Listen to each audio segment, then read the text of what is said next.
Mobil ambulans rumah sakit Dadi Keluarga ditabrak sebuah truk saat melintas di Simpang 4, Tonjong, Jalan Jenderal Sudirman, Ciamis, Jawa Barat.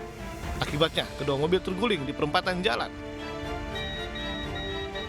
Peristiwa terjadi saat sopir truk melaju kencang dari arah Tasikmalaya karena lampu lalu lintas menyala hijau. Tiba-tiba muncul ambulans tanpa pengawalan yang melintas tepat di depan truk hingga tabrakan tidak dapat dihindari. Menurut sopir ambulans, dirinya saat itu sedang membawa pasien seorang bayi berusia 3 hari yang harus dirujuk ke Rumah Sakit Jas Kartini, Tasikmalaya. Tidak ada korban jiwa dalam kecelakaan ini, termasuk bayi beserta orang tua dan perawat yang ada di dalam ambulans. Tadi ambulan dari arah utara mengarah ke selatan, mengarah ke Taman Lokasana. Posisi lampu merah traffic yang dari arah utara posisi lampu merah. Sedangkan dari arah barat menuju timur yang ada truk itu posisi sudah hijau. Untuk korban berapa dan? Korban yang utama tadi ada bayi yang umur 1 hari. Alhamdulillah tadi informasi dari pihak rumah sakit RSUD Ciamis, alhamdulillah. Akibat tabrakan ini, bagian depan truk rusak, sedangkan mobil ambulans ringsek di bagian tengah. Menurut polisi, terdapat aturan dalam undang-undang kendaraan ambulans memiliki prioritas di jalan raya. Namun sopir ambulans juga harus tetap berhati-hati dan mempertimbangkan kondisi lalu lintas di jalan serta keselamatan pengguna jalan.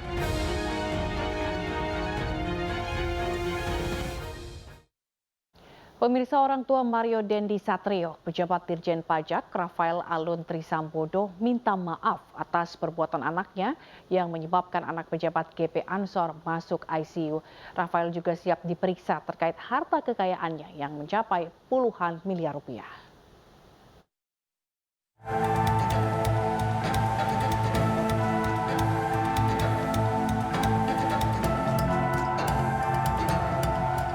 Kepala Bagian Umum Direktorat Jenderal Pajak DJP Kemenko Kanwil Jakarta Selatan II, Rafael Alun Trisambodo, meminta maaf kepada keluarga David, PBNU, dan GP Ansor atas perbuatan anaknya yang bernama Mario Dendi Satrio. Perbuatan Mario itu membuat anak pengurus GP Ansor masuk ruang ICU. Selain itu, ayah Mario yang merupakan pejabat pajak menyadari perbuatan anaknya salah sehingga merugikan orang lain dan menimbulkan kegaduhan di masyarakat. Ia pun menyatakan akan menghormati proses hukum yang berlaku. Dan dalam kesempatan ini, saya juga ingin menegaskan bahwa hal ini merupakan masalah pribadi keluarga kami. Dan kami akan mengikuti seluruh proses hukum yang sedang berjalan sesuai dengan ketentuan yang berlaku. Rafael Alun Trisambodo juga meminta maaf kepada Kementerian Keuangan karena perbuatan anaknya berpotensi menurunkan institusi tempat Rafael bekerja. Rafael juga mengaku siap memberikan klarifikasi terkait harta kekayaannya yang mencapai puluhan miliar rupiah. Saya siap memberikan klarifikasi terkait harta kekayaan yang saya miliki. Saya siap mengikuti seluruh kegiatan pemeriksaan oleh Inspektorat Jenderal Kementerian Keuangan.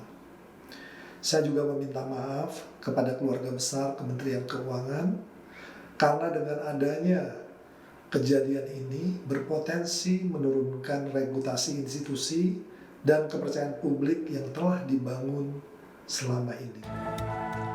Dalam laporan harta kekayaan penyelenggara negara, ayah Mario, Rafael Alun Trisambodo, memiliki harta mencapai 56 miliar rupiah lebih. Sebagian besar harta kekayaan merupakan tanah dan bangunan. Rafael punya 11 aset tanah dan bangunan senilai 51 miliar rupiah lebih. Rafael memiliki 2 mobil senilai 425 juta rupiah. Tidak tercatat mobil Rubicon yang digunakan putranya. Rafael juga memiliki harta bergerak senilai 420 juta rupiah, surat berharga 1,55 miliar rupiah, kas dan setara kas 1,34 miliar rupiah, serta harta lain senilai 419 juta rupiah. Sementara itu, jika ditelisik penghasilan ASN Eselon 2 Dirjen Pajak ini Berdasarkan PP 15 tahun 2019, gaji eselon 2 berkisar 3,3 juta sampai 3,8 juta rupiah. Sementara untuk tunjangan berdasarkan Perpres 37/2015 berkisar antara 56 juta hingga 81 juta rupiah.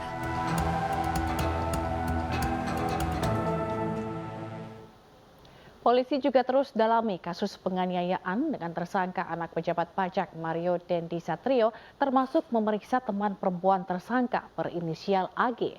Sementara kondisi korban masih menjalani perawatan intensif di rumah sakit.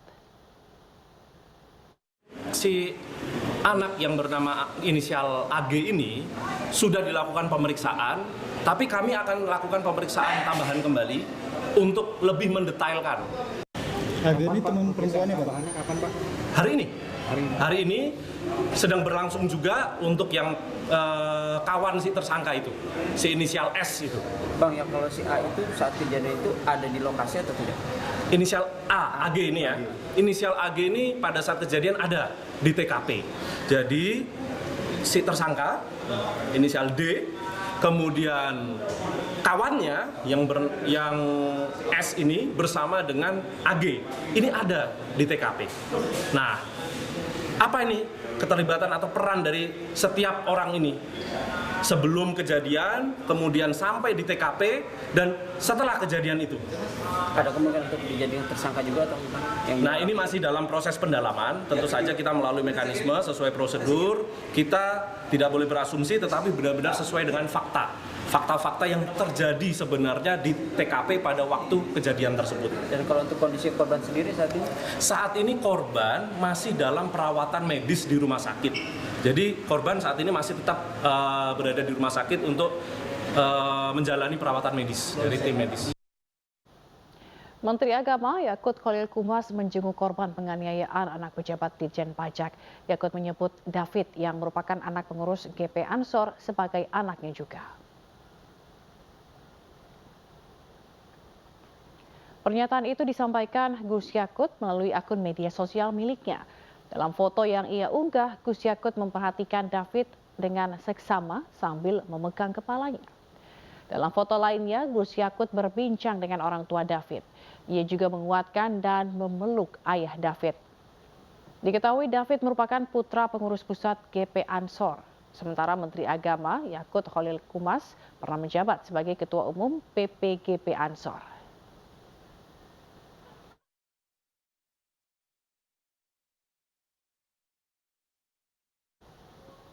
Usai jeda ada informasi mengenai video emak-emak yang asik ngevlog di atap mobil terbuka viral di media sosial. Tetaplah bersama kami.